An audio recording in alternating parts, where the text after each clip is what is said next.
오늘부터 이제 매주 수요일마다 성경을 좀 공부하고 싶다, 배워보고 싶다 이런 마음을 주님이 주셨고, 매일 아침 예배 이 시간을 활용해서 수요일마다 이제 허락되는 것만큼 성경에 있는 주제별 혹은 각 권별 성경을 좀 배워가는 시간을 가지게 될 예정입니다. 어떤 일을 시작할 때 가장 중요한 것은 무엇일까요? 어떤 일을 시작할 때 가장 중요한 일은 무엇일까요? 우리가 줌으로 함께 소통하기 때문에 누구든지 음소거를 해제해 주시고 말씀하셔도 괜찮습니다. 네, 그래서 그냥 일방적인 소통보다는 함께 이렇게 교제하면서 진행했으면 좋겠다는 생각도 있는데요.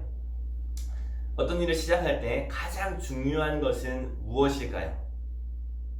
가장 중요한 거는 집을 짓 때 기초를 튼튼히 하는 것 것처럼 처음을 튼튼히 잘 시작을 해야 된다 하는 마음이에요. 아멘입니다. 예. 집을 지으려면 사실은 기초가 가장 튼튼해야 하는 것처럼 어떤 일을 시작하게 되어지는 동기가 무엇이냐, 왜 이 일을 시작해야 하는가에 대하여서 기초가 튼튼하지 않으면 시간이 지나가다 보면 내가 이 일을 왜 시작했지? 이건 뭐 하려고 하는 거야? 라고 하는 이런 물음표가 들기 마련이겠죠. 저도 그런 생각이 들었어요. 가만히 생각해 보니까 모든 일을 시작할 때 우리로 하여금 끝까지 이 경주를 달려가게 해주는 것은 다른 것이 아니라 하나님의 말씀입니다. 하나님의 약속. 하나님은 이 일에 대하여 어떻게 약속해 주셨는가에 대해서 간과한다면 반드시 흔들리는 때가 오거든요. 사실은 이 일은 저희가 성경을 공부하고자 하는 이 일은 2022년 올해 아프리카 지부에 허락해 주신 약속의 말씀에 대한 순종의 한 발자국입니다. 그래서 이것을 계속 기억해 주시면 좋겠다는 생각이 있어요. 우리는 하나님의 말씀에 대한 순종을 걸어 나가고 있습니다. 우리가 매일 아침마다 줌으로 예배하고 있는데요. 아침마다 예배하면서 너무 좋은 시간이 되고 계시죠. 저 개인적으로는 아침 예배를 통해서 정말 주님의 말씀이 풍성하게 들려오고, 또 오늘 하루를 살아갈 수 있는 하나님의 메시지가 여러 묵상들을 통하여서 더 분명하고 더 선명하게 제 심령 가운데 들려지는 그런 은혜를 누리고 있고요. 또한 함께 기도하고 또 예배가 마쳐지고 나면 정말 말씀으로 제 심령이 새롭게 되는구나 하는 것들을 이제 깨달아가고 있습니다. 그런데 이런 함께 이 아침 예배를 드리게 되어진 기초는 무엇일까요? 작년에 주님이 허락해 주신 히브리서 말씀 10장에 있는 말씀이죠. 히브리서 10장에 있는 말씀. 모이기를 피하는 사람들의 어떤 습관같이 하지 말라고, 너희는 모이기를 힘쓰라고, 서로 피차 권면하라고 이렇게 말씀해 주신 그 약속의 말씀을 받고, 우리가 어떻게 모일 수 있을까? 어떻게 매일 모일 수 있을까? 이건 참 쉽지 않은 일인데 라고 생각했는데, 마침 그때 최경민 선교사님이 아프리카 지부로 이제 발령받고 부산으로 오셨고, 같은 아프리카 지부로서 어떻게 우리는 매일 예배를 드릴 수 있을까? 줌이라고 하는 좋은 통로가 있다는 사실을 알게 된 거죠. 그리고 줌으로 어차피 우리가 함께 예배를 드릴 테니 모든 동역자들을 함께 초대하면 어떨까? 하고 봤더니 진짜 히브리서 10장에 주님이 먼저 말씀해 주셨던 그 말씀에 대하여 우리가 순종할 수 있게 됐다는 사실을 알게 되었어요. 히브리서 3장에도 말씀하시죠. 오늘이라 불리오니 한날에 죄의 유혹으로 말미암아 서로 마음을 완고하게 하지 말고 피차 권면하여 서로 격려하여 우리 심령이 다시 한번 일어나야 할 것에 대하여서 날마다 우리 심령이 완고하여질 수 있기 때문에 말씀의 기경함을 받아야 된다는 사실에 대하여서 히브리서가 이야기하고 있었습니다. 그래서 저희는 매일 아침마다 예배를 드리기 시작하는 거죠. 예배를 드리면서 위기가 없었을까요? 마음에 이거 정말 우리 잘하고 있는 건가? 막 이런 생각이 도전이 없었던 것이 아닙니다, 여러분. 때로는 지금은 참 많은 분들이 이렇게 함께 예배 참여하고 계시지만 때로는 정말 적은 숫자가 들어오는 날도 있었어요. 그러면 마음의 공격이 있죠. 정말 잘하고 있나? 이 예배가 어떤 의미가 있을까? 막 이런 공격이 있을 때가 있었는데, 그런 공격이 있을 때마다 어디로 돌아갔을까요? 하나님이 처음 말씀하셨던 그 말씀으로 돌아가는 거예요. 모든 하나님이 허락하신 일에도 공격과 도전과 흔들림이 없는 것이 아닙니다. 하나님 허락하신 일에도 반드시 흔들림이 있습니다. 부르심을 받은 일에도 그 부르심을 흔드는 여러 가지 도전들이 있는 것이 사실이지 않습니까? 그때 우리로 하여금 무엇이 끝까지 달려가게 해주냐면 이 일을 시작하게 되어진 하나님의 말씀, 하나님의 약속. 왜냐하면 그 약속은 변하지 않기 때문이죠. 사람은 풀과 같고 그 영광은 풀의 꽃과 같아서 풀은 마르고 꽃은 시들지만 하나님의 말씀은 영원히 있기 때문에 하나님의 말씀을 신뢰하는 사람들은 흔들리지 않는 것입니다. 할렐루야. 그리고 히브리서 말씀으로 예수 그리스도를 기억하라, 예수 그리스도를 주목해라, 시선을 예수 그리스도에 고정해라 는 말씀을 주셔서 토요일에는 복음 스터디로 모이기 시작한 것입니다. 그래서 오늘 이 시간, 그러니까 매주 수요일마다 성경을 공부하게 되어지는 기초는 무엇이냐? 바로 2022년에 아프리카 지부에게 허락하여 주신 말씀입니다. 우리 한번 찾아볼까요? 디모데후서 3장 14절입니다.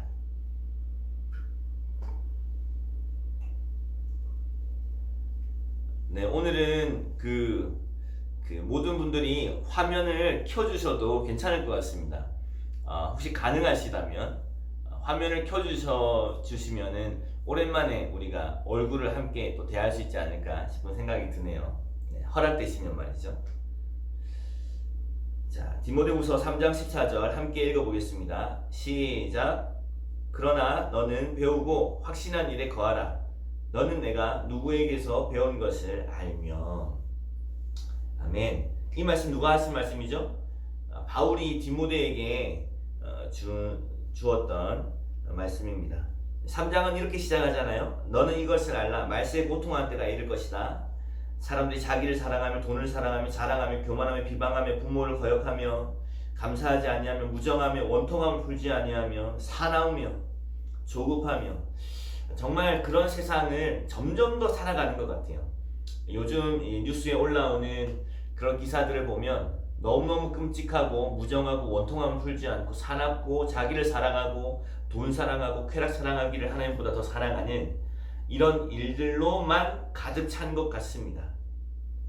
이런 때에 세상은 이럴 뿐만 아니라 하나님의 교회조차도 위기를 맞이했는데 어떤 위기냐고 하면 5절에 있는 말씀, 3장 5절에 있는 말씀처럼 경건의 모양은 있으나 경건의 능력은 부인하게 되어지는, 그리고 항상 자신의 욕심에 이끌려서 어리석어지는, 혹은 7절에 있는 말씀처럼 항상 배우지만 끝내 진리의 지식에 이르지 못하게 되어지는 일들이 그러니까 성도들 안에 있는 이야기인 거예요. 이거는 세상은 그렇다 치고, 세상은 원래 세상이니까 그렇다 치지만 하나님의 나라가 임해야 하는 성도들 안에도 이런 위기가 있다는 거죠. 경건의 모양은 다 가지고 있지만 실제로 경건의 능력이 없는 그런 일들이 있을 수 있고, 귀를 가렵게 해주는 그런 스승들을 계속 쫓아 나아가면서 스스로 어리석어져서 항상 배우지만, 그런데 진리가 이야기하는 궁극적인 그 지식, 말하자면 한마디로 표현하면 예수 그리스도의 십자가의 복음에 이르게 하지 못하는, 그러니까 경건의 능력이 나타나지 않는 이런 일들이 성도들 안에도 일어나는 안팎으로 완전한 위기 가운데 이르게 되어질 것이다. 마지막 때가 되면 이렇게 말씀하고 계시는 것입니다. 그런데 이런 위기가 되면 답이 없으면 이 위기를 그냥 위기대로 당하고 망하면 될 일이지만 답이 있다는 거예요. 할렐루야. 네, 답이 있습니다. 그 답이 무엇이라고 이야기하는 거예요? 3장 14절에 이렇게 이야기하는 거예요. 그러나 앞선 모든 일들이 사실이라 할지라도 그러나 너는 배우고 확신한 일에 거하라. 이렇게 말씀하시는 거죠. 어떻게 하라고요? 배우고 확신하고 거하라. 거하라는 말은 영어 성경에는 continue로 되어 있습니다. 계속 하라는 거예요. 배웠던 그 일, 확신했던 그 일, 그것을 계속해 나아가라는 거죠. 그래서 이 세 가지를 기억하면 좋겠습니다. 하나님의 말씀을, 성경을 배우고 확신하고 계속 거하는 것, 계속하는 것입니다. 무엇을요? 15절에 이렇게 이야기하죠. 또 어려서부터 성경을 알았나니 성경은 능히 너로 하여금 그리스도 예수 안에 있는 믿음으로 말미암아 구원에 이르는 지혜가 있게 하느니라. 할렐루야. 성경으로 말미암아 우리는 구원에 이르게 되어진다고 말씀하고 계시는 거예요. 베드로전서 1장에도 주님 말씀하시잖아요. 너희의 구원받음은 썩지 아니할 씨로 말미암은 것이니 그것은 하나님의 말씀이라고 말이죠.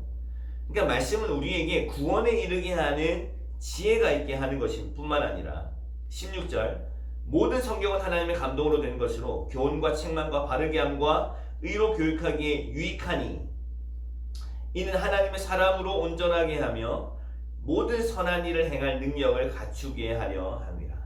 아멘. 다시 한번 이 말씀을 묵상하면서 정말 놀라운 약속이라는 생각이 들었어요. 사랑하는 여러분, 저와 여러분들은 하나님의 사람 아닙니까? 하나님으로 부르심을 받는 하나님의 사람으로서 온전하게 되기를 원하시는 분만 아멘 하십시다. 아멘. 네, 온전하게 되기를 원하지 않는 사람이 어디 있겠어요?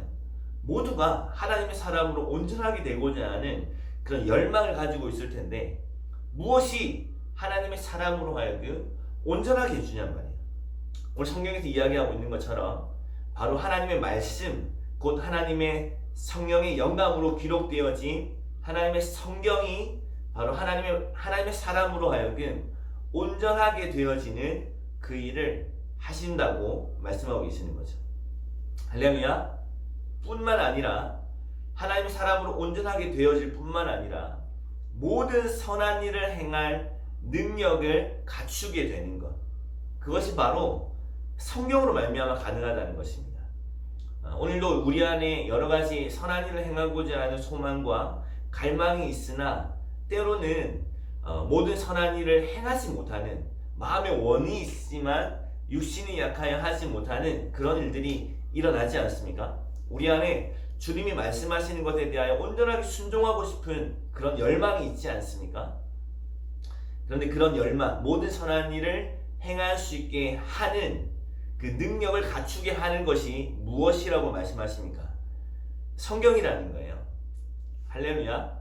그러니까 성경을 가까이 하면, 성경을 배우고 확신하고 계속 그 가운데 거하게 되어진다면 우리는 하나님의 사람으로서 온전하게 되어질 수 있고, 성경에서 이야기하고 우리에게 요구하시는 모든 선한 일을 행할 수 있는 능력을 갖추게 되어지는 능력이 바로 성경으로부터 나온다는 것입니다. 저는 놀라운 약속이라는 생각이 들었어요. 진짜 그러면 성경이면 충분하겠구나. 하나님의 말씀으로 돌아가면 우리가 어렵다고 생각하는 것, 안 된다고 생각하는 모든 것들이 충분히 가능해지는 이 모든 일들이 일어나겠구나 하는 기대감이 제 편에 들었습니다. 묵상을 하면서 반대로 한번 생각해 봤어요. 반대로 한번 생각해 볼까요? 만약에 그렇지 않으면 어떻게 된다는 거죠? 성경을 배우지 않고 교훈도 책망도 바르게 함도 의로 교육하기에 유익한 그 성경을 가까이 하지 않으면, 배우고 확신하지 않고 계속 거하지 않으면 어떻게 된다는 것입니까? 하나님의 사람으로 온전하지 못하게 된다는 것입니다. 반대로 생각해보면 그 의미가 훨씬 더 분명해진다는 생각이 들었어요. 우리가 성경을 가까이 하지 않으면 하나님의 사람으로서 온전하게 되지 않는다는 거예요. 또 한편으로는 하나님의 사람으로서 마땅히 행해야 할 모든 선한 일을 행할 수 있는 능력을 잃어버린다는 것을 의미합니다.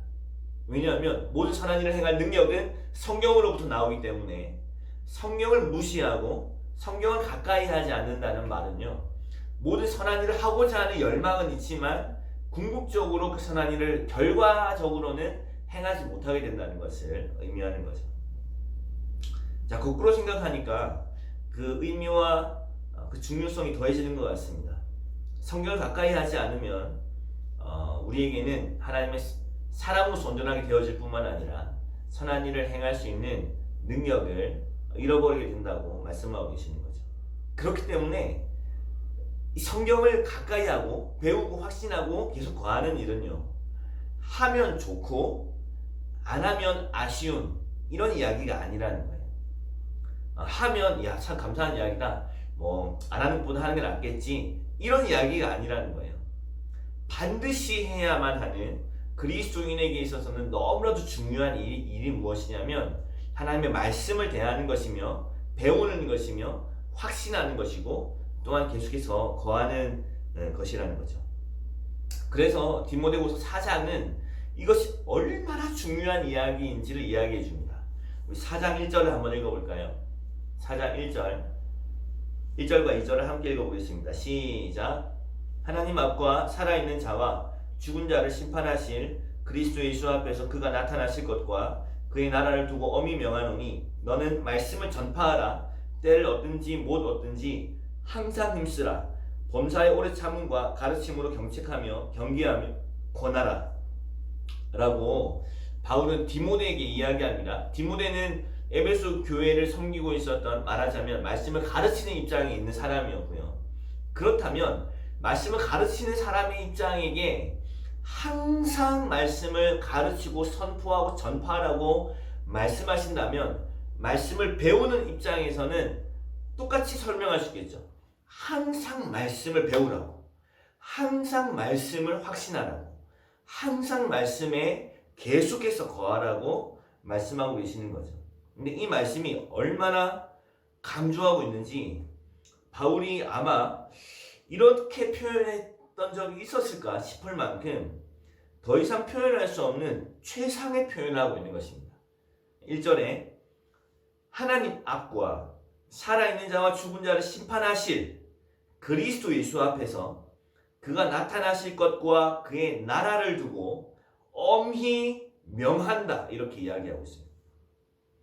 하나님 앞, 그리고 살아있는 자와 죽은 자를 심판하실 예수 그리스도 앞에서 그의 나라와 그가 나타나실 것을 두고 엄히 명한다 라는 말은 어떤 의미일까요? 예수 그리스도께서 다시 오시게 되어질 바로 그때 그 재판, 그 심판이 임하는 그 일에 있어서 말씀을 전파하는 일이 엄청난 영향을 끼치게 될 거라는 것입니다.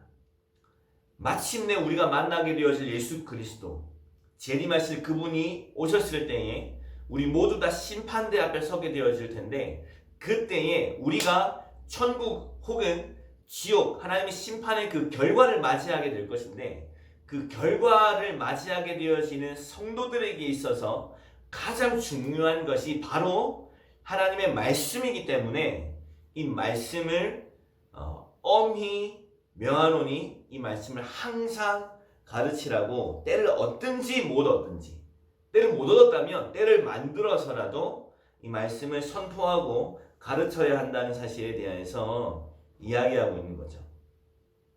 할렐루야. 그러므로 우리가 말씀을 대하는 건요, 너무너무 놀라운 축복이고 또한 그리스도인으로서 진짜 어떤 여러 가지 일들 중에 하나의 옵션이 아니라는 것입니다.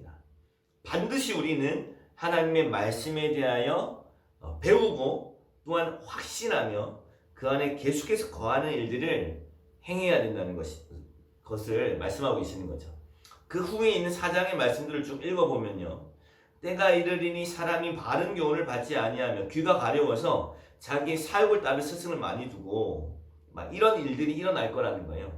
진리를 돌이켜 허탄한 이야기를 따르게 하는 이런 일들, 진리를 혼잡하게 하는 다른 교훈을 따르게 되어진 일들을 하게 될 거라는 것입니다. 그렇기 때문에 정말 말씀이 무엇을 말씀하시는가를 알아가는 것이 너무나도 중요한 일이라고 성경은 우리에게 동기를 부여하고 있는 것입니다.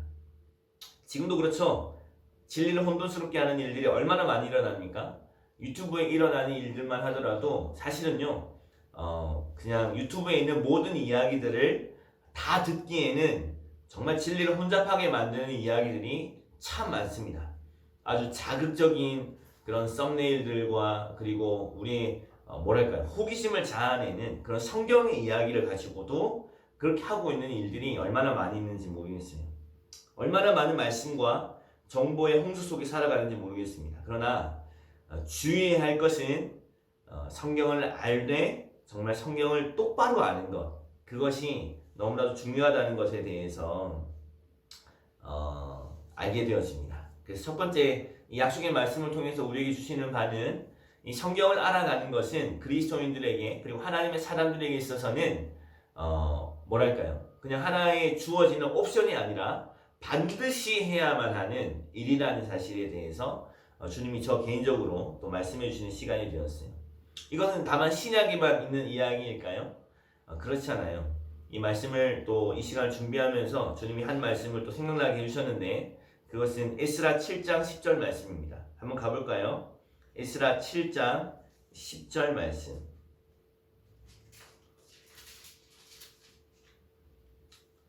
오늘은 이 시간을 왜 가져야 하는지, 그리고 어떤 성경을 어떤 눈으로 바라보아야 옳게 바라볼 수 있는지에 대하여서 함께 좀 서론적인 내용을 함께 나눌 수 있도록 하겠습니다. 에스라 7장 10절 말씀입니다. 찾으셨으면 함께 읽어보겠습니다. 에스라 7장 10절. 자, 함께 읽어보겠습니다.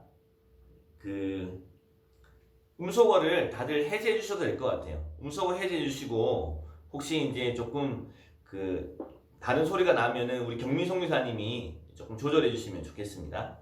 음소거를 해제해 주시고, 또 아멘도 해 주시고, 또 함께 말씀도 같이 읽고 이렇게 하면 좋겠습니다. 네, 할렐루야. 네. 에스라 7장 10절입니다. 시작.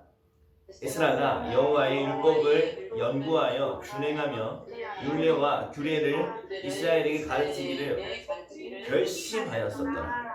아멘. 자, 에스라가 여호와의 율법을 연구하고 준행하며 율례와 규례를 이스라엘에게 가르치기로 결심하였었더라. 이렇게 표현되어 있어요.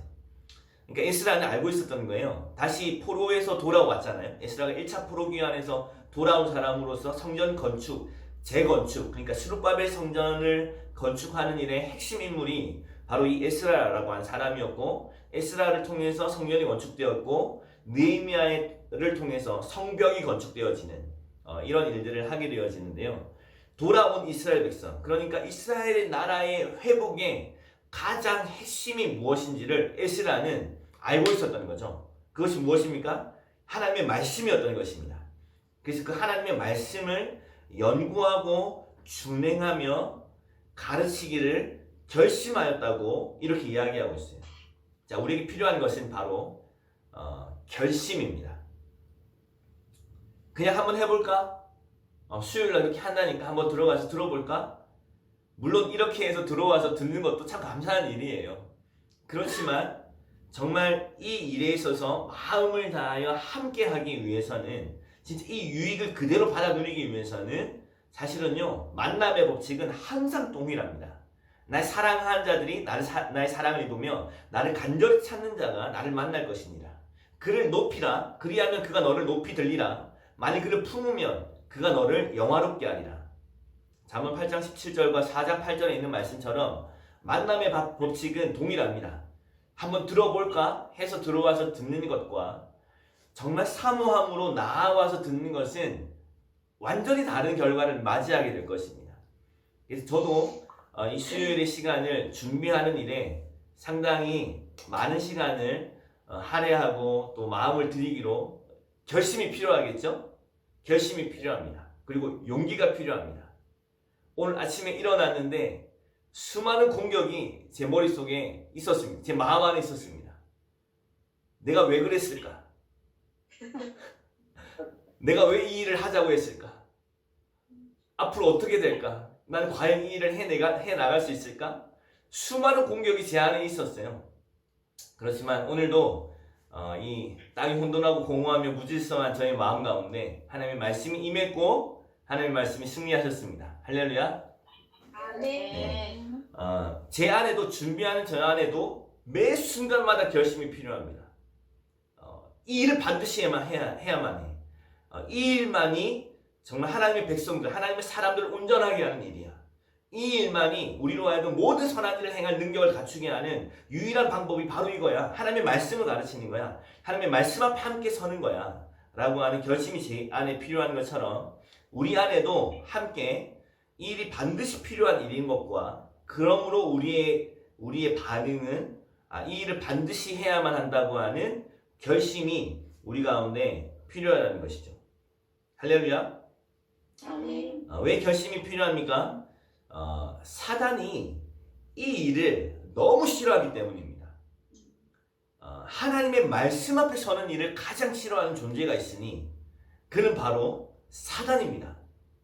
왜 그렇습니까? 그는 실로 영적인 세계를 우리보다 더 잘 이해하고 있기 때문입니다. 아멘. 마귀는요, 진짜 우리에게 유익이 되는 일이 무엇인지 알아요.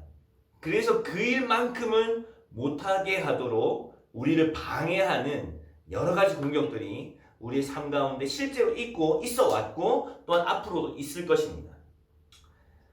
제가 최근에 읽게 된 그 알시 스프라울의 성경을 아는 지식이라는 책에서는 이렇게 이야기합니다. 한번 잘 들어보세요.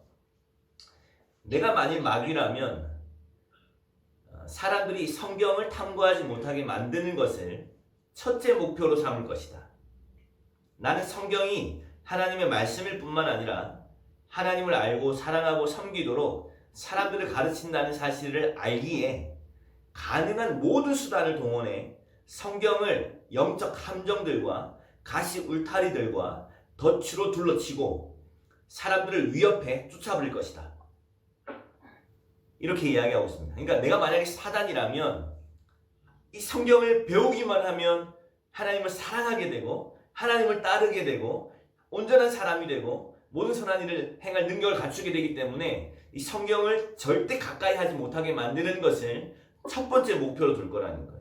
이건 잘 기억하셔야 됩니다. 우리가 성경으로 나아가는 일을 지독하게 싫어하는 공중 권세 잡은 세력을 가진 자가 있습니다. 그래서 조나단 에드워즈는 이렇게 이야기합니다. 마귀는 하나님께서 위대하고 영원한 법칙으로 주신 거룩한 말씀에 사람들이 호의를 갖게끔 놔두지 않을 것이다. 사람들을 미혹시키려고 하는 오류의 영이 오류 없는 법칙에 대해 고상한 견해를 갖게 하고, 그러니까 진리를 혼잡하게 한다는 거예요. 그것을 깊이 생각하게 하며 또 그것과 친숙하게 만들려고 하겠는가. 마귀는 거룩한 책 성경에 대해 늘 무서운 악의와 적개심을 보여왔다. 그래서 성경의 빛을 끄려고 자기의 힘으로 할 수 있는 모든 일을 해왔다. 지금도 마귀는 여전히 성경에 대하여 적대적이며 그 안에 담긴 모든 말씀을 증오한다. 그래서 알시 스프라울이 이렇게 썼어요. 내가 만약에 마귀라면 이렇게 할 거다. 어떻게 하냐고? 우선 모든 목회자들이 성경을 설교하고 가르치는 것에서 마음을 딴 데로 돌리게 할 것이다. 그리고 이 고대의 책, 성경을 직접 공부하는 것은 번거로우며 현대의 그리스도인들이 하지 않아도 손해볼 것이 없다는 생각을 널리 확산시킬 것이다. 또 나는 사람들로 하여금 성경 진리와 그 적실성, 건전한 양식과 진솔함에 대해 불신을 갖게 만들 것이다. 여전히 성경을 읽기를 고집한 사람이 만약에 있다면 성경 읽기의 유익은 성경이 실제로 말하는 것에 주의를 기울이는 데 있지 않고 성경을 읽음으로써 고상하고 평온한 느낌을 얻는 데 있다고 생각하도록 유혹할 것이다. 나는 어떤 희생을 치르더라도 사람들이 지성을 적절히 사용해 성경의 메시지를 파악하는 일이 생기지 않도록 막을 것이다. 정말 놀라운 표현이라는 생각이 들었어요. 그리고 진짜 성경의 유익을 아는 사람이야말로 진짜 이 마귀의 계략을 파악할 수 있겠죠. 그러니까 어떻게 해서라도 마귀는요, 우리가 성경을 대하지 못하게 하는 그런 노력을 한다는 거예요. 어떤 노력이죠? 성경을 직접 대하는 것은 굉장히 어려운 일이라고 생각하게 만드는 거죠. 그리고 굉장히 어떤 전문가들에 의해서만 성경은 알아질 수 있다고 오해하게 만드는 것입니다. 나는 평신도이기 때문에 성경을 직접적으로 연구할 수는 없어. 성경을 대할 수는 없다고 성경을 마치 굉장히 어려운 고대에 있는 어떤 책으로 여기게 만들어 버린다는 것입니다. 그리고 성경을 대하지 않아도 손해볼 것이 아무것도 없다고 하는 생각을 널리 확산시킨다는 거예요. 성경을 대하지 않아도 나는 살아갈 수 있어 라고 생각하게 만든다는 것입니다. 그럼에도 불구하고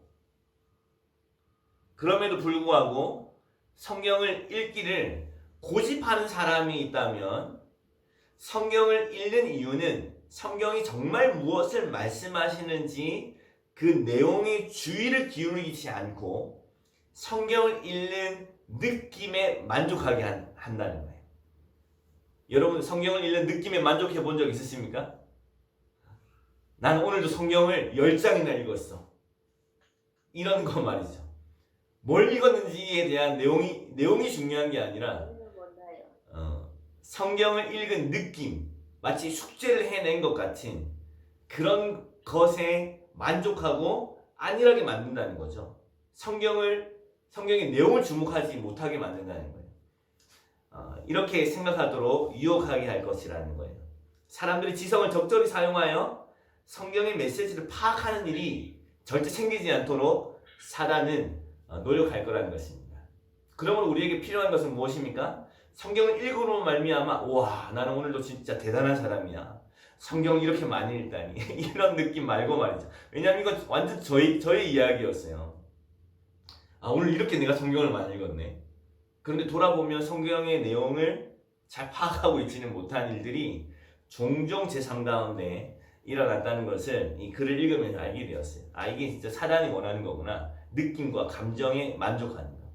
그래서 저희는 성경을 구체적으로 성경이 어떠한 내용인지에 대해서 함께 살펴보려고 하는 그런 사단이 아주 싫어하는 그런 시도를 하게 될 것입니다. 그렇기 때문에 공격이 있을까요? 공격이 있겠죠. 결심이 필요한 상황이 이렇게 생길까요? 그럴 수 있을 것입니다. 그래서 이번 매주 수요일마다 있는 이 시간을 위해서는 마음의 결심을 하시고 그리고 참여하는 그런 은혜가 에스라에게 있었던 것처럼 그런 결심이 저와 여러분들에게 함께 있기를 주님의 이름으로 축복합니다. 아멘. 자, 저는 총 3가지 약속의 말씀을 받았는데요. 첫 번째는 디모데후서 3장 14절, 또 두 번째는 에스라 7장 10절, 그리고 마지막 약속의 말씀을 나누도록 하겠습니다.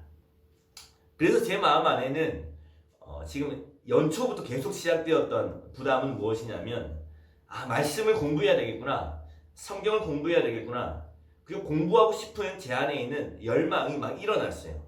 문제는 어떻게 하냐는 거예요. 어떻게 성경을 공부할 것이냐, 어떻게라는 부분이 어떻게 하면 좋을까. 가장 갈등했던 부분이 바로 이 영역이에요. 어떻게 이 성경을 공부할 것인가 하는 갈등과 고민이 제 안에 있었습니다.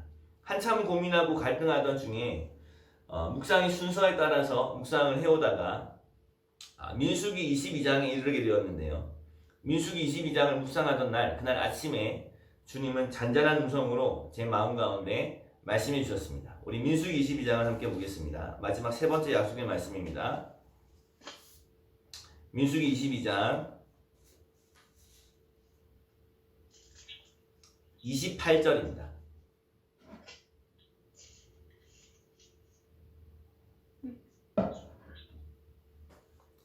민수기 22장 28절 함께 읽어보겠습니다. 시작. 여호와께서 나귀의 입을 여시니 발람에게 이르되 내가 당신에게 무엇을 하였기에 내가 이같이 3번 때리느냐. 아멘. 이날 아침에 말씀 묵상한 이 장면 알고 계시죠? 발람이 이제 이스라엘 저주하기 위해서 발락에 의해서 나아가려고 하자 발람의 나귀가 그 앞에 여호와의 사자가 칼을 빼들고 서 있는 것을 보고 멈추어 서니까 계속해서 나귀를 때리면서 가자고 이야기하는데 이내 하나님께서 나귀의 입을 여셔서 발람을 책망하게 되어지는 일이 기록되어 있는 것이 바로 민수기 22장입니다. 너무나도 재밌게 주님이 이렇게 말씀하시는 것 같았습니다. 나는 나귀의 입을 열어 말하게 하는 하나님이야. 이렇게 말씀하시는 것 같았어요. 결국 제가 가지고 있는 문제는 이것이었습니다. 성경을 연구하고 배우고 확신하는 것. 너무 중요한 일인 걸 알겠고 반드시 해야 하는 일이라는 건 알겠는데 결국은 누가 고양이의 목에 방울을 달 것인가? 이게 숙제죠. 꼭 이런 질문을 하고 있을 때는 항상 주님이 뭐라고 말씀하시죠? 네가 해라 이렇게 이제 말씀하시는 경우가 많이 있잖아요. 그래서 그냥 막 이런저런 생각을 뭐 그냥 함께 저는 진짜 이렇게 생각하거든요. 수요일날 우리가 함께 모여서 1시간 반을 성경을 읽기만 해도요. 성경이 우리에게 친히 말씀하실 거라고 저는 믿습니다. 아멘. 친히 성경을 읽는 것만 하더라도요. 저는 놀라운 일들이 우리 안에 일어난다고 믿어요. 정말. 예. 그래서 에티오피아의 정상희 선교사님은 현지인들과 성경을 읽는 그런 그게 사역이에요. 그것이 놀라운 능력이 되어진다는 사실을 알고 있습니다. 그래서 어떻게 하면 좋을까 방법을 강구하고 있을 때 주님이 당나귀를 보게 해주시는 거예요. 비록 당나귀라도 먼저 보았다면 그 먼저 본 것을 말하는 것이 뭐가 어렵겠어요. 그죠? 그리고 그 말을 하고 안 하고에 따라서 발람의 생명이 좌지우지 되는 일이었다는 것에 대해서 주님이 좀 보게 되어지면서 그리고 무엇보다 나귀의 입을 열어 말하게 하시는 주님의 능력, 진짜 당나귀의 입을 열어서라도 말씀하시는 이 하나님의 능력과 하나님의 역사하심, 그것이 저에게 큰 도전으로 부딪혀 왔습니다. 그래서 일단은 당나귀 같은 제가 순종하기로 했습니다. 할렐루야. 네. 일단 제가 순종을 하고 매주 시간을 가지다 보면 시간이 좀 지나면 주님이 당나귀들을 더 보내주실 것 같았습니다. 좀 여러 당나귀들이 함께 좀 이 시간을 섬기기를 저는 지금 소망하고 있고요. 혹은 또 우리 안에서도 또 목사님도 계시고 이렇게 하니까 여러 당나귀들이 함께 이 시간을 좀 이렇게 풍성하게 해 나갈 수 있도록 함께 좀 기도해 주시면 좋겠습니다. 네. 그래서 저는 이 세 가지 약속의 말씀을 이 시간에 매주 수요일마다 가지는 이 성경 공부의 시간에 기초로 삼기를 원합니다. 디모데후서 3장 14절, 에스라 7장 10절, 결심하는 일과 그리고 민수기 22장 28절. 그래서 첫 번째 디모데후서 3장 14절을 통해서 우리에게 주시는 메시지는 무엇입니까? 이 일은 옵션이 아니다. 반드시 해야만 한다. 하나님 사람을 온전하게 하며 모든 선한 일을 행할 능력을 갖추는 일은 오직 하나님의 성령으로 감동되어진 성경으로만 가능하기 때문에 반드시 일을 해야 된다. 그렇기 때문에 두 번째 에스라서 말씀을 통해서 결심이 필요하다. 성경을 연구하리라, 준행하리라, 성경을 가르치리라 하고 하는 내 마음 가운데 결심이 일어나야 한다. 전심으로 또 이 시간에 참여할 것이 필요하다. 세 번째, 이 시간에 말씀하시는 분은 하나님이시다. 사람은 기대할 것 없다. 당나귀를 기대하지 말고 당나귀를 통해서 말씀하시는 주님만을 기대하자라고 하는 이 세 가지 메시지를 반드시 기억했으면 좋겠습니다. 그리고 이 시간을 함께 참여하게 되어지는 은혜가 주님이 주시는 은혜가 있기를 소망합니다. 할렐루야. 네. 아멘. 우리 주님께 우리 감사의 박수를 한번 올려드렸으면 좋겠습니다. 할렐루야. 아멘. 주님이 기대가 됩니다. 네, 저도 기대가 되고요. 또 앞으로 어떤 일들을 행하실지 그냥 반년 전만 하더라도 이 아침 예배가 우리에게 어떤 이런 축복을 가져다 줄지 전혀 알지 못했는데 하나님의 말씀에 대한 순종의 발걸음을 잘 모르고 그냥 순종의 발걸음을 내딛었더니 하나님이 이 모임을 참 축복해 주시고 그리고 이렇게 성경을 다시 또 공부할 수 있는 이런 시간이 우리에게 주어진 것이 우연이 아니지 않습니까? 잘 모르고 순종했는데 이 순종이 또 다른 순종을 낳게 되고 하나님의 놀라우신 그 은혜와 축복을 맛보게 되어진 것처럼 어쩌면 지금 시작하는 우리는 다 모를 수 있어요. 하나님 어떤 계획을 가지고 계시는지 이 모임을 통해서 그러나 이 모임을 통해서 하나님은 이 말씀에 대한 순종의 발걸음을 걷는 우리를 축복해 주시고 강하게 하시고 견고하게 하시는 하나님의 은혜를 우리에게 주실 거라고 믿습니다. 아멘. 오늘 첫 번째 시간은 제목을 이렇게 한번 정해보았습니다. 1강 첫 번째, 진리를 옳게 분별하라. 진리를 옳게 분별하는 것이 너무나도 중요한 이야기입니다. 왜냐하면 진리를 옳게 분별하지 않음으로 말미암아 많은 서신들이 쓰여졌습니다. 다른 교훈을 가르치게 되어지는 일들이 초대교회 대부분의 초대교회들 안에 일어났던 현상이었어요.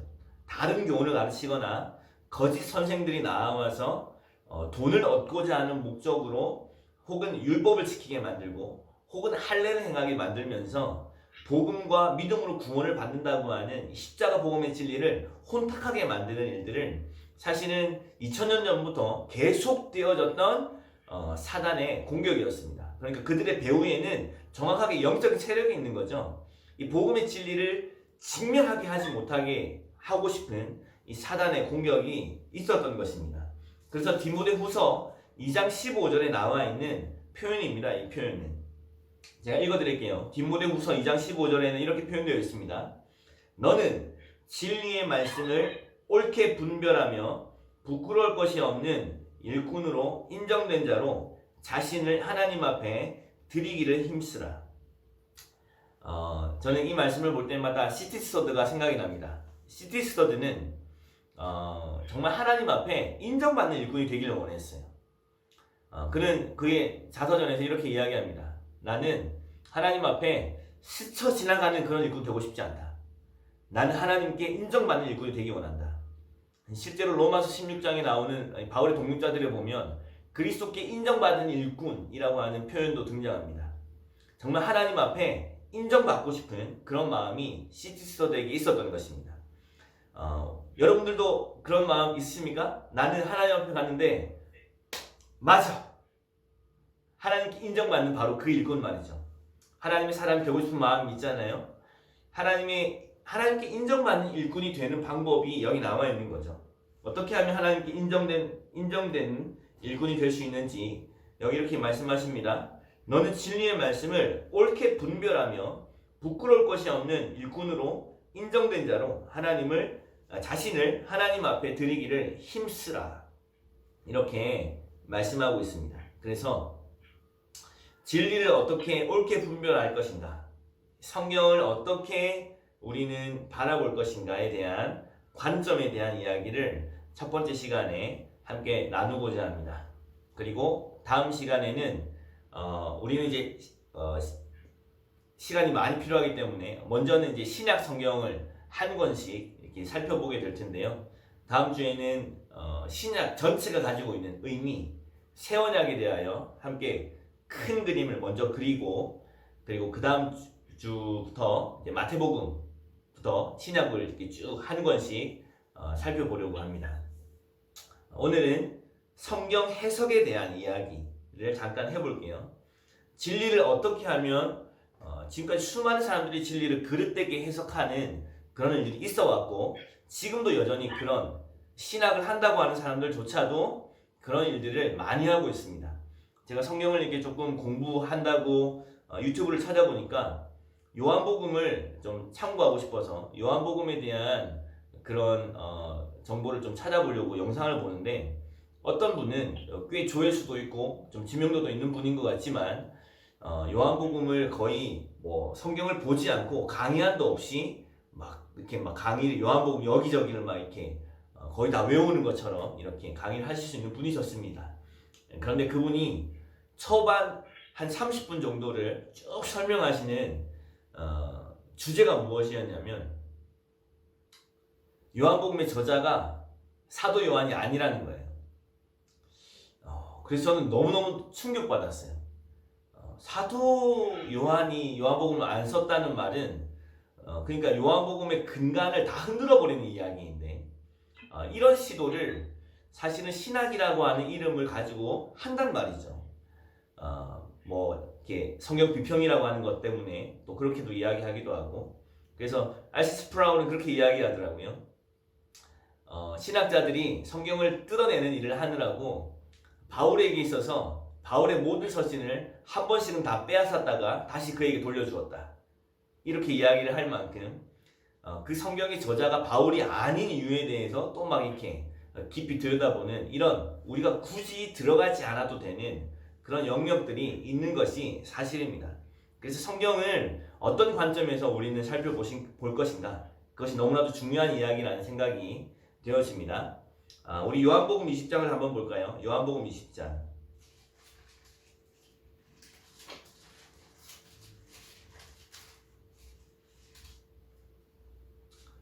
요한복음 20장 31절의 말씀을 함께 보도록 하겠습니다. 이것이 성경을 우리에게 주신 하나님의 목적이라고 저는 믿습니다. 큰 그림을 여기서 이야기하고 있는데요. 요한복음 20장 31절 말씀입니다. 함께 읽습니다. 시작. 오직 이것을 기록함은 너희로 예수께서 하나님의 아들 그리스도이심을 믿게 하려 하며 또 너희로 믿고 그 이름을 힘입어 생명을 얻게 하려 함이니라. 아멘. 뭐라고 말씀하시죠? 이것이 기록한 목적이 있다는 거예요. 요한복음뿐만 아니라 다른 성경도 저는 마찬가지일 거라고 생각이 되어지는데요. 이것이 기록되어진 목적이 있어요. 그 목적은 너희로 하여금 예수께서 하나님의 아들 곧 그리스도이심을 믿게 하려 하며, 예수가 하나님의 아들이심을 그리스도이심을 믿게 하려 하며, 또 너희로 하여금 그 믿음으로 말미암아 그 이름을 힘입어 무엇을 얻게 하려 함이라? 생명을 얻게 하려 함이라. 성령을 대할 때에 우리에게 필요한 것은 바로 이것입니다. 무엇입니까? 그것은 성경을 통하여 예수님을 발견하는 것이며, 그리고 예수님이 하나님의 아들이심과 함께 그리스도가 되셔서 그가 행하신 일, 십자가의 복음을 통하여 우리로 하여금 믿게 하는 것입니다. 그리고 만약에 믿어졌다면 그 믿음의 결과로 말미암아 무엇을 얻게 되는 것? 생명을 얻게 되어지는 것. 이것이 성경을 대하는 저와 여러분들의 첫 번째 관점이어야 한다고 생각이 되고요.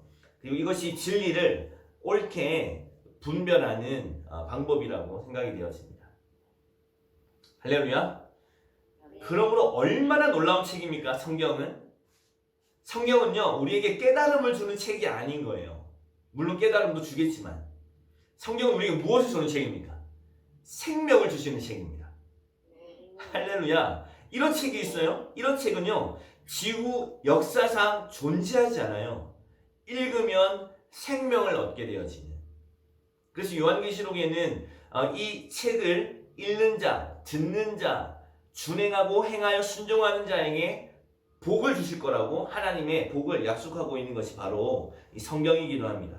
그러므로 우리는 성경을 대할 때 다만 지식적인 동의나 어떤 깨달음, 연구 이런 것을 하려고 성경을 연구하고 공부하는 것이 아니라 성경으로부터 예수 그리스도를 발견하고 그분이 나의 그리스도이심과 그분의 십자가를 발견하며 그래서 그분을 믿고 그로부터 생명을 얻게 되어지는 이런 일들을 우리는 이 성경을 통하여 하게 되어질 것입니다. 할렐루야. 네. 그래서 말씀이 생명을 얻게 한다는 사실을 함께 기억하며 또 이 시간을 함께 했으면 좋겠고요. 그래서 베드로전서 1장 23절에서 25절에는 이렇게 이야기합니다. 너희가 거듭난 것은 썩어질 씨로 된 것이 아니요 썩지 아니할 씨로 된 것이니 살아있고 항상 있는 하나님의 말씀으로 되었느니라. 그러므로 모든 육체는 풀과 같고 그 모든 영광은 불의 꽃과 같으니 푸른 마른 꽃은 떨어지되 25절 오직 주의 말씀을 세세토록 있도다 하였으니 너희에게 전한 복음이 곧 이 말씀이니라. 영어 성경에는 순서가 좀 바뀌어 있습니다. 이것이 말씀인데 이것이 곧 복음이다 이렇게 되어 있습니다. 그러니까 말씀은요 곧 예수 그리스도에 관한 기록이며 곧 복음인 것입니다. 그리고 이것은 썩지 아니할 씨로서 이 복음을 통하여서 결국엔 저와 여러분들을 거듭나게 하며 생명을 얻게 되어지는 그런 일에 이르게 하는 것, 이것이 바로 성경인 것입니다. 물론 이 일을 위해서는 성령의 초자연적인 신비한 능력이 저와 여러분들의 심령 안에서 역사해 주셔야 한다는 사실에 대해서 또 함께 계속해서 나누게 될 것입니다. 요한복음 10장 10절에도 말씀하시죠. 도둑이 오는 것은 도둑질하고 죽이고 멸망시키려는 것뿐이요 내가 온 것, 예수께서 오신 것은 양으로 무엇을 얻게 하고 생명을 얻게 하고 더 풍성히 얻게 하려는 것입니다. 그러므로 우리는 왜 성경을 대해야 하는가? 왜 성경을 공부해야 하는가? 이 목적을 분명하게 하자는 거죠. 그 목적은 무엇입니까?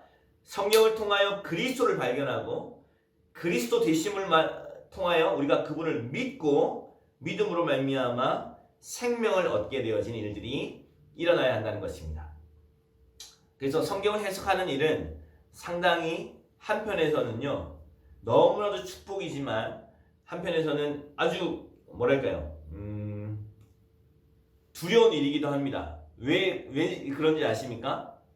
성경은요 메시지가 분명하거든요. 애매모호하지 않습니다. 성경을 연구하면 연구할수록 우리의 옛자의 삶은요 반드시 무너져야 한다는 사실이 드러날 것입니다. 그리고 성경을 연구하면 연구할수록 저와 여러분을 복음 안에서 불러내신 하나님의 의도와 하나님의 부르심은 아주 정확하다는 사실을 알아가게 될 것입니다.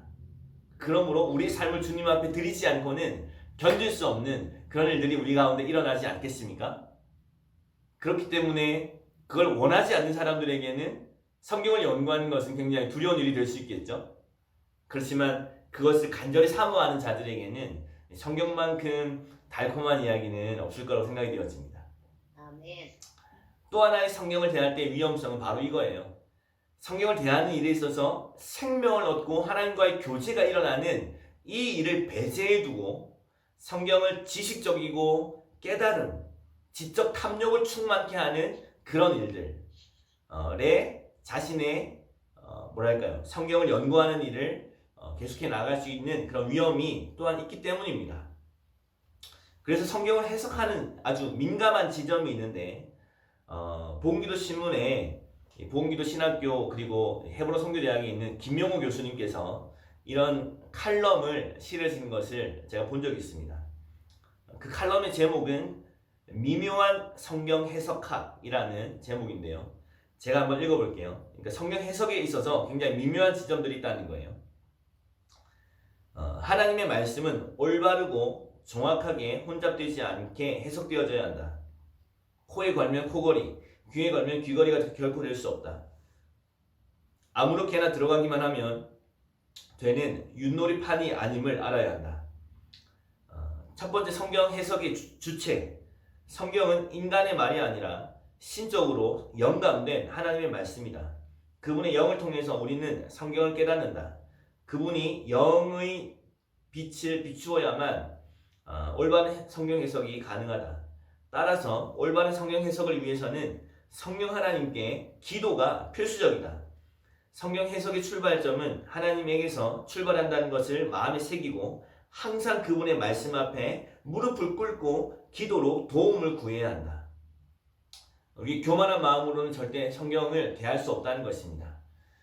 에베소서 1장 17절 이하에 있는 말씀처럼 하나님께서 성령, 지혜와 계시의 영을 너에게 주사 하나님을 알게 하시고 또 우리 마음의 눈을 밝혀 성도의 우리의 부르심이 소망이 무엇인지, 그 성도 안에 그 기업의 영광의 풍성함이 무엇인지, 그의 힘의 위력으로 역사하심을 따라 믿는 우리에게 베푸신 그 능력의 지극히 크심이 어떠한 것인지를 알게 하시기를 바울이 에베소 성도들을 향하여 기도하였던 것처럼 기도를 통하여 겸손하게 하나님의 말씀 앞에 서서 주님 내게 성경을 열어 보여주십시오 라고 하는 겸손한 태도가 없다면 성경은 정확하게 해석이 되어질 수 없다고 이야기하는 것이죠. 성경 해석자의 자격. 성경을 읽고 이해하고 해석하는 일은 누구나 아무렇게나 할 수 없다. 죄된 인간의 지성과 지혜만으로는 영이신 하나님의 말씀을 결코 깨달을 수도 알 수도 없다. 어떤 사람이 성경을 대할 수 있냐면 마땅히 성령으로 거듭난 자만이 가능하다. 목마른 사슴처럼 갈급한 심령으로 하나님을 알고 말씀에 순종하기를 원하는 자에게 이 일이 일어난다. 이론적인 지식 추구와 분석은 진리에 이르게 할 수 없다. 십자가 안에서 진리가 결론이 되고 하나님과 그분이 말씀하신 말씀을 순종하기를 원하는 자, 갈망하는 자만이 성경 해석자의 참된 자격이 있다는 것이다. 아멘. 성경을 정말 해석할 수 있는, 정말 바르게 해석할 수 있는 사람은 어떤 사람이냐면 성령으로 말미암아 거듭나서 진리가 결론이 되어졌음을 믿고 그 말씀에 대하여 순종하기를 원하는 사람만이 성경을 올바르게 해석할 수 있다는 것입니다. 할렐루야. 그러므로 완전한 성경 해석이 가능할 수 없다는 것은 자명한 사실이다. 그러니까 성경은 완전하게 이것이 답입니다 이렇게 이야기하는 것은 굉장히 오류가 있다는 이야기입니다. 왜냐하면 보는 사람들의 관점과 내용들이 다 다를 수 있기 때문이죠. 우리가 참된 해석자의 자격을 갖추고 해석의 주체가 되신 하나님의 지혜를 구한다 할지라도 전적인 부패 아래에 우리의 지성이 놓여 있음을 인식하는 것이 필요하다. 우리의 한계로는 알 수 없는 것은 하나님께 맡기고 내려놓는 겸손이 필요하다. 이렇게 표현하고 있습니다. 할렐루야. 김명호 교수님이 예전에 쓰신 글도 제가 한번 본 적이 있는데요. 굉장히 동의가 되었어요. 어떤 글을 쓰셨냐면 한번 들어보세요. 성경 해석이 과연 어떻게 되어 왔는가? 성경 해석사를 보면 범위도 많고 심오하고 장르에 따라 성경 해석도 각기 다양하다. 여러 권의 책을 보았지만 책을 보면 대단히 현학적이다. 주로 이론을 설명해 놓은 수준이어서 볼수록 무슨 말을 하는지 혼돈스럽고 공부하면 할수록 모르는 것이 많고 지혜자 솔로몬이 적어놓은 말씀이 마음을 떠나지 않는다. 어떤 말씀이냐면 전도서 12장 12절 말씀인데요. 내 아들아 또 이것들로부터 경계를 받으라. 많은 책을 짓는 것이 끝없고 많이 공부하는 것은 몸을 피곤하게 하느니라. 너무 재미있는 표현이라는 생각이 들었습니다. 신학을 공부하면 공부할수록 너무 책들도 다양하고 그 책들의 표현들도 굉장히 현학적이어서 책을 보면 볼수록 공부하면 할수록 솔로몬의 지혜자의 말이 떠오른다는 거예요. 어떤 말? 많이 공부하는 것은 몸을 피곤하게 하느니라.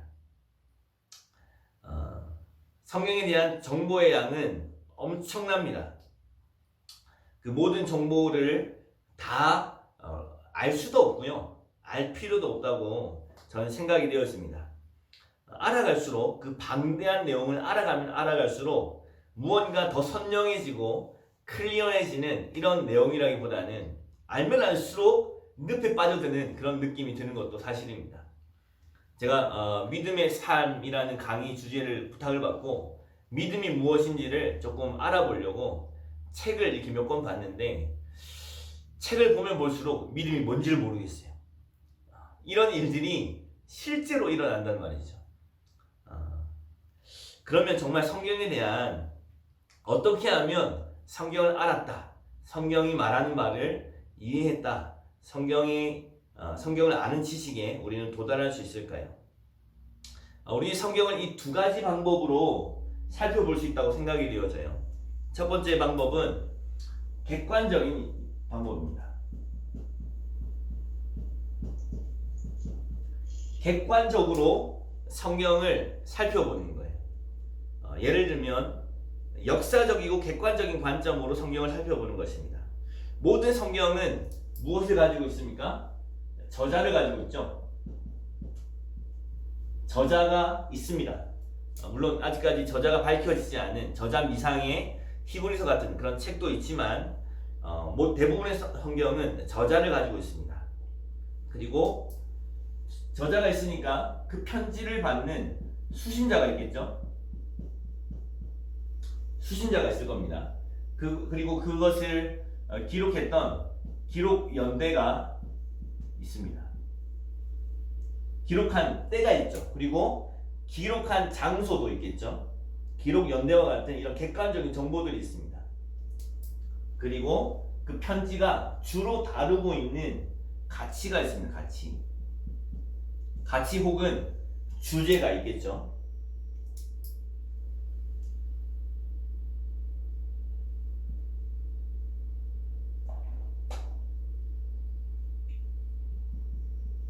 그리고 그것을 알아갈 수 있는 방법들이 있을 것입니다. 이런 내용을 한번 살펴볼까요? 자, 예를 들어서 마태복음이죠. 마태복음은 저자가 누구입니까? 우리는 마태복음의 저자가 마태라고 여깁시다. 할렐루야. 많은 사람들이 이런 시작부터 의심을 가지기 시작하니까 성경 공부를 범주를 어디까지 정하는지는 굉장히 중요한 이야기예요. 그냥 마태가 기록했다고 생각합시다. 수많은 논란들이 있었던 것도 사실인 것 같지만 지금쯤에는 대부분 결론이 난 것 같습니다. 자, 마태복음은 저자가 마태입니다. 그리고 수신자는 누구입니까? 이제 마태복음을 공부해 나아가겠지만 지금까지는 마태복음이 누구에게 쓰여졌는지 알지 않고도 마태복음을 통해서 은혜를 많이 충분히 누릴 수 있잖아요. 그런데 그 수신자가 누구인지를 알게 되어지면 이 마태가 쓴 글을 더 잘 이해할 수 있게 되거든요. 수신자는 유대인들입니다. 유대인들에 의해서 쓰여졌어요. 자, 이런 내용들은요, 사실은 꽤 중요합니다. 저자가 마태, 그러니까 복음서만 하더라도 동일한 인물을 동일한 시간 통해서 동일한 배경을 가지고 있는 한 분의 사건을 마태, 마가, 누가, 요한이라고 하는 다른 저자가 썼기 때문에 그 저자가 바라보는 관점들이 다 다른 거죠. 그리고 그 주제를 삼은 것들이 내용이 다를 수 있는 거예요. 수신자만 하더라도 수신자를 알아가는 일이 중요할까요? 중요하지 않을까요? 중요합니다. 마태는 유대인들을 향하여 썼고, 마가는 로마인들을 향하여 썼고, 누가는 헬라인들을 향하여 썼고, 요한은 일반 그리스도인들에게 썼단 말이죠. 그러니까 예를 들어서 히브리서 같은 그런 편지는, 히브리서 같은 성경은 대상이 누구인지를 이해하지 않으면 굉장히 내용이 어려울 수밖에 없어요. 왜냐하면 히브리서는 대상을 그 유대인들, 그러니까 히브리인들, 구약의 배경을 가지고 있는 그런 히브리인들이라고 정해놓고 편지를 썼기 때문에 그 외에 구약의 배경을 가지고 있지 않은 사람들에 대한 배려가 전혀 없습니다. 그러니까 구약에 있는 모든 모형과 그림자를 통하여서 그리스도를 설명하는 것이 히브리서이기 때문이죠. 그러니까 수신자가 누구인지는 상당히 중요한 이야기가 될 수 있습니다. 자, 기록 연대 언제 쓰여졌는가? 마태복음은 AD 63년에서 67년경 쓰여졌다고 알려져 있습니다. 여러분, 기록 연대도요, 찾아보면 주석마다 다 달라요. 그래서 어느 것 하나는 그냥 믿음으로 취해서 이렇게 해야 되는 거죠. 제가 본 주석에는 AD 63년에서 67년경 쓰여지는 것으로 이제 알려져 있습니다. 이 기록 연대도 사실은 굉장히 중요한 이야기가 됩니다. 예를 들면 요한복음 같은 걸 보면 마태, 마가, 누가와 상당히 기록 연대의 차이가 있습니다. 마태, 마가, 누가는 그렇게 비슷한 시기에 기록되어졌다고 볼 수 있는데 요한복음은 뚝 떨어져서 나중 기록이 됐거든요. 이런 기록 연대가 가지고 있는 의미가 있죠. 요한은 왜 그 마지막에 다시 한번 복음서를 써야만 했을까? 라고 하는 질문을 던지고 요한복음을 읽으면 그 내용을 주로 파악할 수 있게 되는 것입니다. 예를 들어서 고린도 후서를 저희가 지금 매주 화요일마다 말씀기도 하고 있는데요. 고린도 후서 같은 경우는 언제 어디서 쓰여졌는지가 굉장히 중요한 서신입니다. 그렇지 않고 이 고린도 후서가 쓰여진 배경을 잘 모르고 고린도 후서를 읽으면 왜 바울이 그렇게 근심에 대한 이야기를 많이 하는지를 이해가 잘 안 가요. 왜 이렇게 교회를 향하여 근심하고 있나? 그리고 드로아에서 복음의 문이 활짝 열렸음에도 불구하고 디도가 돌아오지 않음으로 말미암아 마게도냐로 건너갔다는 말은 무엇을 의미하는 건가? 왜 디도를 기다리고 있나? 라는 어떤 배경에 대한 이야기를 잘 모르고 고린도후서를 읽거나 묵상을 하면 물론 부분적인 말씀들에 대해서 충분히 또 은혜를 누릴 수 있겠습니다만은 배경에 대해서 이해를 하고 나면 왜 바울의 마음이 고린도후서는 고린도 교회에 보냈던 네 번째 편지이지 않습니까? 세 번째 편지와 첫 번째 편지는 소실듣죠. 그리고 세 번째 편지였던 엄한 편지, 굉장히 강력한 경고를 가지고 있었던 이 세 번째 편지를 고린도 교회에 디도편에 보냈기 때문에 그 편지로 말미암아 교회가 회개했는지 안 했는지 그 마음에 계속해서 묶임이 있었던 바울은 디도를 간절하게 기다리고 있었던 거예요. 그리고 디도가 오지 않자 디도를 찾아서 마게도냐, 곧 빌립보가 있는 그곳으로 건너가게 되었다고 하는 그런 배경이 고린도 후서를 더 풍성하게 누릴 수 있게 해주는, 말하자면 기록 연대와 장소, 기록되어진 장소가 이런 객관적인 성경을 살펴보는 일에 굉장히 도움이 될 수 있을 것입니다.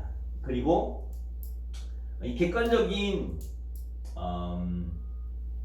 정보를 살펴보는 일에 있어서 필요한 것은 지식입니다. 지식.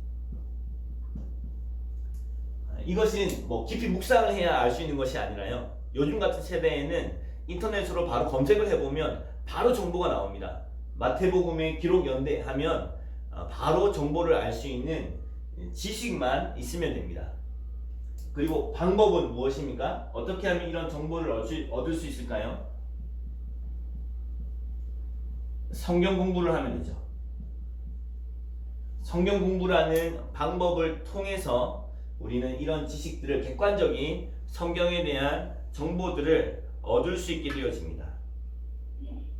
그런데 우리가 만약에 성경을 통하여서 이런 객관적인 정보를 얻는 것에서 그친다면 우리는 성경을 정말 알았다라고 이야기할 수 있을까요? 없을까요? 저는 그렇지 않다고 생각해요. 이것을 하는 일에는요, 별로 어렵지 않게 인터넷에서 조금만 검색해보면 정보를 구할 수 있습니다. 근데 우리가 하고자 하는 성경을 아는 지식에 이르게 되어지는 그 일은 이 객관적인 정보를 통하여 주관적이고 직관적인 하나님을 알아가는 일에까지 나가야 한다고 저는 믿고, 또 그런 우리의 이 성경을 알아가는 시간들이 되어졌으면 좋겠다고 하는 소망이 있습니다. 할렐루야. 그래서 성경을 바라볼 때 이 이야기들이, 객관적인 정보가 충분히 필요합니다만은, 그러나 우리가 궁극적으로 나아가고자 하는 바는 바로 이것입니다. 자, 주관적으로, 자, 저와 여러분들에게 오늘 하나님의 말씀의 저자는 누구입니까? 저자는 누구입니까?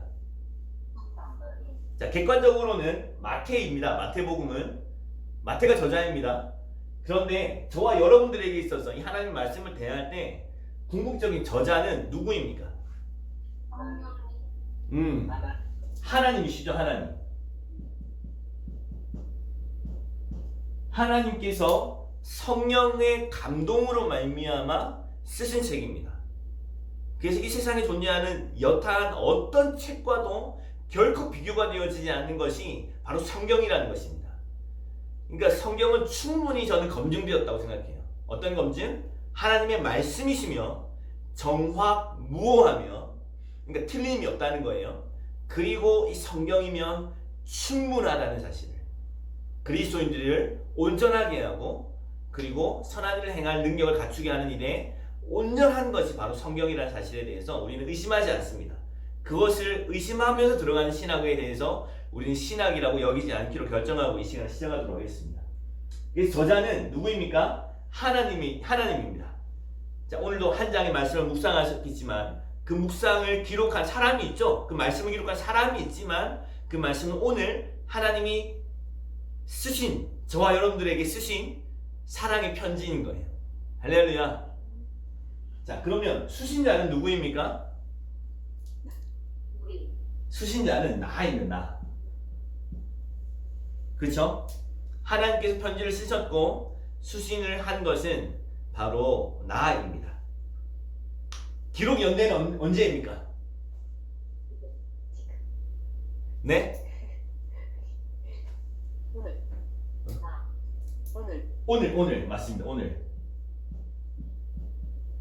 오늘 혹은 지금이라고 이야기할 수 있겠죠. 지금 내게 말씀하시는 거예요. 성령께서, 하나님께서 나에게 오늘 말씀하시는 것입니다. 자, 이것의 가치는 무엇입니까? 생명. 객관적인 정보가 우리에게 지식을 준다면 이 주관적으로 하나님의 말씀을 대하게 되어지는 일은 우리에게 무엇을 줍니까?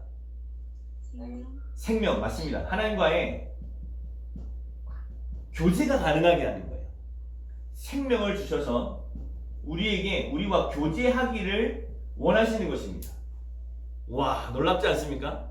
천지를 창조하신 역사의 주인이신 하나님이 저와 여러분과 교제하기를 원하셔서 말씀으로 초대하시는 것입니다. 할렐루야.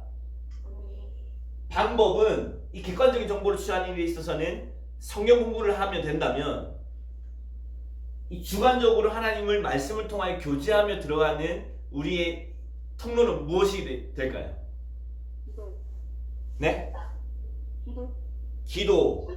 맞습니다. 기도, 그리고 또 묵상이죠.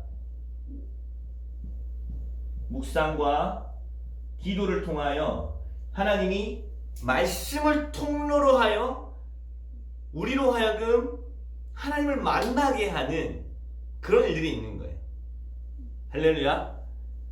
제가 민수기 22장의 말씀을 묵상을 통해서 받았다고 말씀드렸죠. 그런데 제가 당나귀가 아니잖아요. 그렇지만 당나귀로 여기게 하시고 당나귀에게 주신 말씀을 제가 믿음으로 받은 거란 말이죠. 성령께서 제 마음 가운데 감동하시는 거예요. 이런 일이 가능하다는 거죠. 객관적으로는 그 민수기 말씀은 발람과 당나귀 그리고 하나님 사이의 이야기이지만 그 말이 오늘 나에게 임하여서 나와 하나님 사이 그리고 내가 고민하고 있는 어떤 숙제와 같은 과제와 같은 그 문제를 이 말씀으로 말미암아 확증받는 실제 살아있는 하나님과의 교제가 바로 이 성경을 대하게 되어질 때 우리에게 일어난다는 것입니다. 할렐루야. 자, 이 두 가지 중에 어떤 것이 중요할까요? 할렐루야. 맞습니다. 또 어떤 분은 제가 빨간색으로 썼다고 해서 이것이 더 중요하다고 생각하실 수 있겠지만 두 가지 모두 다 너무나도 중요합니다. 자, 생각해 보세요. 이것만 있다고 생각해 보십시오. 객관적인 성경을 지식적으로 동의하고 객관적인 역사적인 사실로 하나님의 말씀을 대하는 것만 있다고 생각하게 되어지는 경우에 우리는 상당히 지금 한국 교회가 빠져있는 오류에 빠지게 되어집니다. 성경에 대하여 공부는 하고 지식은 있는데 역사, 지리, 배경에 대하여 설명은 잘할 수 있는데 그 성경이 목적하고 있는 바 생명에 이르지 못하는 것입니다. 복음을 만나는 일에 실패하는 거죠. 여러분, 이런 일이 일어나고 있죠. 전 놀랍습니다. 놀라운 일이라고 생각해요. 어떻게 신학을 한 사람이 복음을 모를 수 있는 일이 일어나냔 말이에요. 성경에 대해 설명하라고 하면 우리보다 훨씬 더 성경을 잘 설명할 수 있는 사람들도 십자가의 복음에 대하여는 정말 무시하고 무시하며 무관하게 살아갈 수 있는 바로 그런 사람들이 우리였잖아요. 복음이 실제가 되어지지 않는 거죠. 요한복음 5장에서 이야기하는 것처럼 성경에서 영생을 얻는 줄 알고 성경을 연구는 하지만 성경이 궁극적으로 이야기하는 바 예수 그리스도께 나아가는 일에 실패하는 일들이 역사 대대로 있어 왔습니다. 그러니까 우리는 그런 실패를 반복해서는 안 된다는 생각이 들어요. 지식적으로, 역사적으로, 객관적으로 성경을 살펴보는 일에서 머물지 않고 성경이 궁극적으로 말씀하시는 실체이신 하나님, 생명이신 하나님께로 나아가는 것입니다. 그래서 그분을 만나고 교제가 일어나는 일을 하게 되어지는 거죠. 성경을 쓴 저자들도 사실은 그렇게 지식적으로 성경을 쓰지 않았고 바울은 성경을 써내려가다가도 복음에 감격을 하면서 찬송하리로다. 하나님 곧 우리 주 예수 그리스도의 아버지께 하늘에 속한 모든 신령한 복을 우리에게 주시되 깊도다 하나님의 지혜와 지식에 부유하며 그렇지 아니하다 하는 이 없도다. 크도다. 막 이렇게 하나님 앞에 찬송을 하게 되어진 장면들이 나오지 않습니까? 그러니까 바리새인들과 서기관들이 가지고 있었던 그런 죽은 지식으로서의 성경이 아니라 살아있는 하나님의 말씀으로 대하는 거죠. 그래서 팀 켈러 목사님은 이런 말씀을 하셨는데요. 잘 들어보세요. 언제든지 당신이 진리에 대하여 신학적이고 학문적인 태도를 취한다면 당신은 사단의 소나기에 넘어갈 가능성이 많습니다. 당신의 연구 시간에 당신은 진리의 능력 아래 사로잡혀야 합니다. 그렇지 않다면 당신은 사단의 희생자가 되는 것입니다. 만약 당신이 성경을 자신을 시험함이나 자신에게 적용함이나 겸손함 없이 연구한다면, 만약 당신이 하나님을 찬양하고 높이며 그분의 오래 참으심으로 인해 애통함이 없이 연구한다면, 만약 당신이 예수 그리스도께서 행하신 일의 아름다움과 지혜로 인하여 놀라지 않는다면 당신은 무언가 잘못되어 있는 것입니다. 당신은 영적인 이단아가 될 수 있습니다. 라고 마틴 로이 존스 목사님의 글을 인용하면서 팀 켈러 목사님이 이야기한 것을 읽은 적이 있습니다. 그러니까 성경에 대하여 지적인 어떤 만족감, 여러분 이것도 상당합니다. 그래서 어떤 분들은 유튜브를 계속 들으면서 지적인 탐욕을 채워가는 사람들이 있습니다.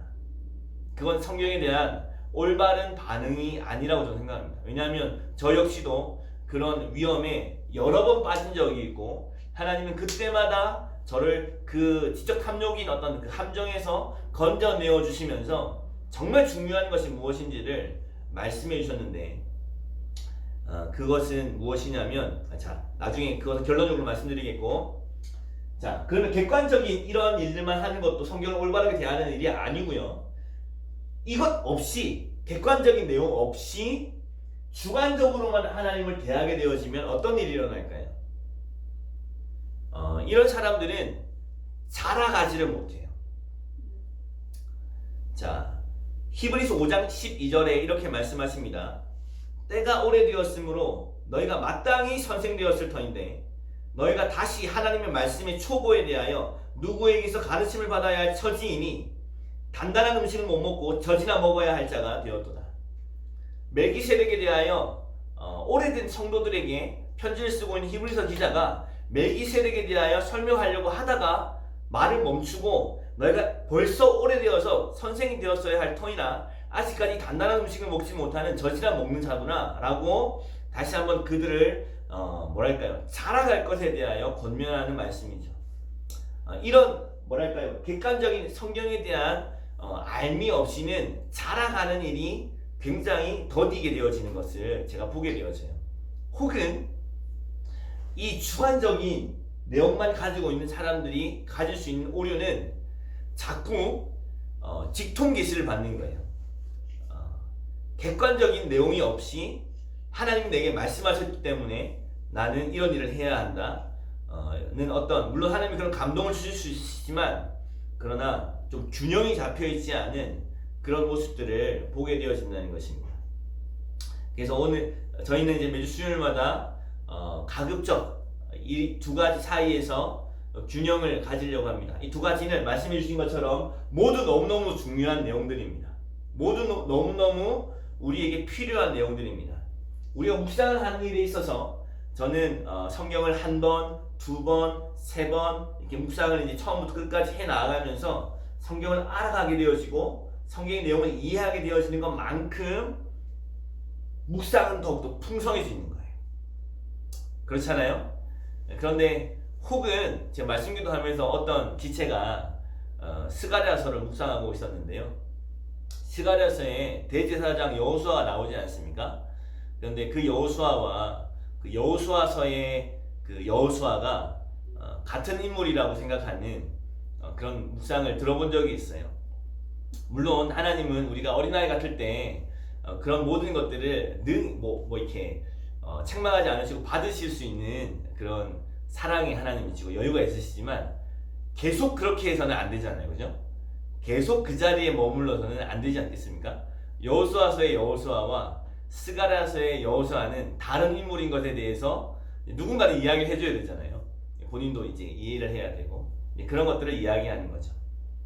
그래서 이 두 가지 모두 상호 서로 긴장하는 어떤 역할이 있는 것이 아니라 상호 보완적이고 서로를 보충해주고 충만케 하는 그런 역할들을 한다는 것에 대해서 두 가지 모두를 함께 나눌 수 있는 그런 시간이 될 거라고 생각이 되어집니다. 그러면서 진리를 옳게 분별하는 것은 궁극적으로 다시 한번 말씀드리자면 생명을 얻는 것입니다. 말씀을 통하여 말씀이신 예수 그리스도를 발견하고 예수 그리스도의 그리스도 되심으로 말미암아 우리가 믿게 되어지고 믿음으로 인하여서 생명에 이르게 되어지는, 하나님 궁극적으로 우리에게 원하시는 바 사랑과 기쁨의 교제를 나누게 되어지는 그런 일들이 저와 여러분들의 삶 가운데 일어나기를 소망합니다. 할렐루야. 마지막으로 한 가지만 말씀드리고 이 첫 번째 시간을 마치고 싶은데요. 존 맥아더 목사님의 자신의 주석의 서문에서 성경을 우리가 어떻게 대해야 하는지 5가지의 단계를 한번 설명해 주신 적이 있습니다. 첫 번째 단계는 여러분들이 성경을 대할 때 이런 단계로 한번 해보시면 어떨까 그런 생각도 되어지는데요. 첫 번째 단계는 읽는 것입니다. 읽기. 다만 성경을 읽을 때 성경을 체계적이고 계획적으로 성경을 읽으라고 권면하고 있습니다. 어떤 내용일까요? 내 마음이 동하면 한번 읽었다가 또 며칠 거르고 또 성경을 읽고 이렇게 하지 말고 성경을 계획적이고 체계적으로 읽어야만 성경의 내용을 이해하게 된다는 거예요. 그러니까 성경을 읽고 난 다음에 그 느낌으로 말미암아 만족하는 사람들은 성경을 읽은 행위에 만족을 하는데, 사실 성경의 내용을 이해하기 위해서는 계획적이고 체계적이어야 한다는 것입니다. 계획적이라는 말은 하루에 몇 장씩 혹은 나는 하루에 한 권씩 읽어가겠다. 제가 추천하는 바는 가능하다면 성경을 읽을 때는 성경이 처음부터 장으로 구별되어져서 기억되는 것이 아니기 때문에 한 권씩 읽어가는 것, 그것이 굉장히 중요하고 굉장히 유익하다는 사실을 저는 경험적으로 알게 되어지는데요. 체계적이고 계획적으로 성경을 읽으라. 두 번째는 해석입니다. 해석. 해석이 아주 중요한데 자신이 하고 싶은 말을 하기 위해서 성경을 끌어당기는 것이 아니라 성경이 가지고 있는 객관적인 정보를 충실히 하라는 거예요. 언제 쓰여졌으며 어떤 언어로 어떤 문화에서 어떤 지리적인 역사 가운데 쓰여졌는지를 파악하는 것이 성경을 성경답게 해석하는 일이 굉장히 중요하다는 것입니다. 그리고 세 번째,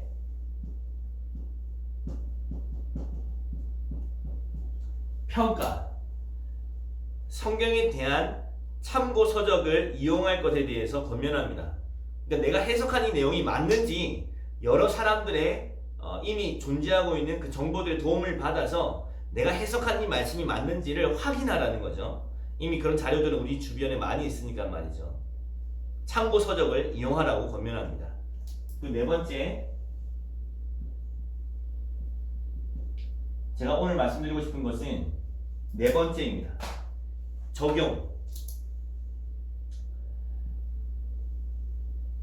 제 표현으로 하자면 순종입니다. 순종. 자, 제가 존 맥아더 목사님이 쓰신 글을 한번 읽어볼게요.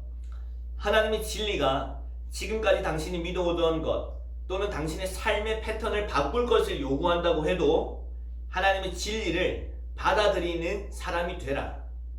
하나님의 진리가 어떻게 내 삶으로 들어와 내 삶을 변화시킬 것인가? 성경이 당신 영혼의 가장 깊은 곳까지 침투하는 것을 막으면서 성경 공부를 하는 것은 마치 음식을 먹지 않는 잔치를 준비하는 것과 같다. 가장 근본적인 질문은 성경의 어떤 본문에 포함되어 있는 신성한 진리와 원리를 어떻게 하면 내 태도와 행동에 적용할 수 있는가이다. 너희가 이것을 알고 행하면 복이 있으리라. 성경을 읽고 해석했으므로 이제 당신은 성경이 무엇을 말하며 성경 말씀이 뜻한 바가 무엇인지에 대한 기본적인 이해를 가지게 되었을 것이다. 그러나 성경 공부는 거기서 끝나는 것이 아니다. 성경 공부의 궁극적인 목적은 그것이 당신에게 말하고 당신이 영적으로 성장하도록 하는 것이다. 이를 위해서는 개인적인 적용이 필요하다. 순종이 필요하다는 것입니다. 스스로에게 이것이 내 생활에 의미하는 것은 무엇이며 내가 그것을 어떻게 실천적으로 적용할 것인가 라고 질문할 때까지 성경 공부는 끝난 것이 아니다. 성경을 읽고 해석해서 얻은 지식으로부터 우리의 개인적인 생활에 적용되는 실천적인 원리를 이끌어내야 한다. 만약 순종해야 할 명령이 있다면 순종해야 한다. 우리가 받아야 할 약속이 있다면 그것을 주장해야 한다. 따라야 할 경고가 있다면 그것을 주의해야 한다. 최후의 단계는 성경에 굴복하고 성경이 우리의 삶을 변화시키도록 하는 것이다.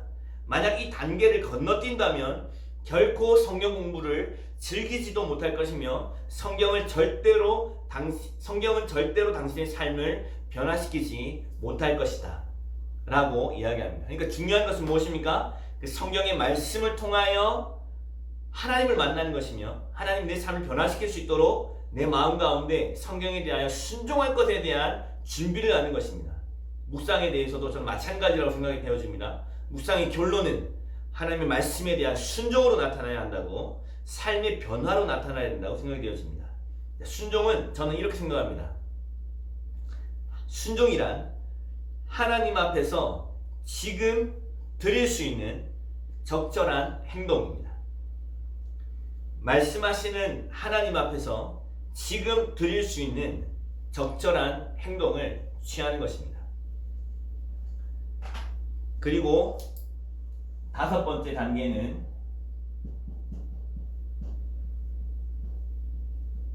가능하다면 성경의 이곳저곳에 이 연관되어진 말씀을 함께 상호 연결하면서 성경을 더 풍성하게 이해하고 큰 그림 안에서 그 성경 본문을 이해하는 것에 대해서 추천하고 있습니다.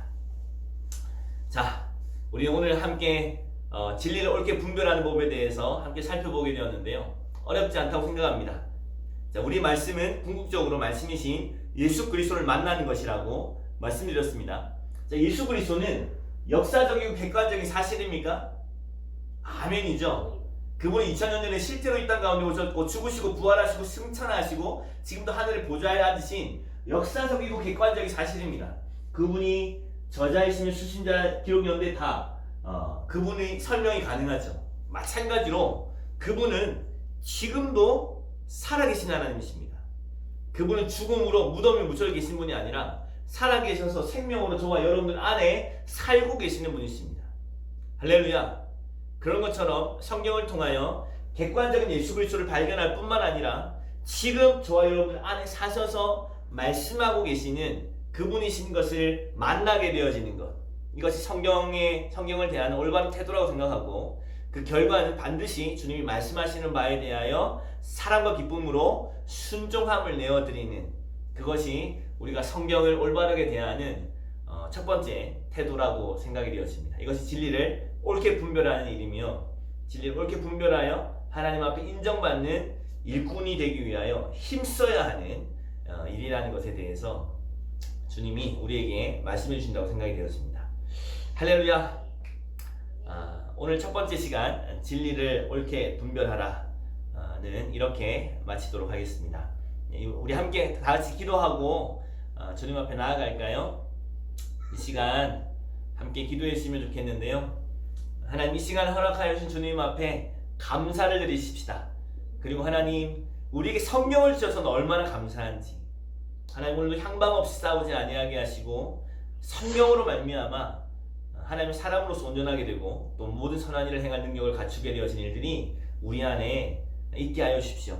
하나님, 이 일은 주님이 하셔야 합니다. 또 풍성한 이 성경의 잔치 가운데 또 하나님 마음껏 빠져드는 우리가 되어질 수 있도록 하나님, 매주 수요일마다 또 매일의 묵상의 시간마다 우리를 축복하여 주십시오.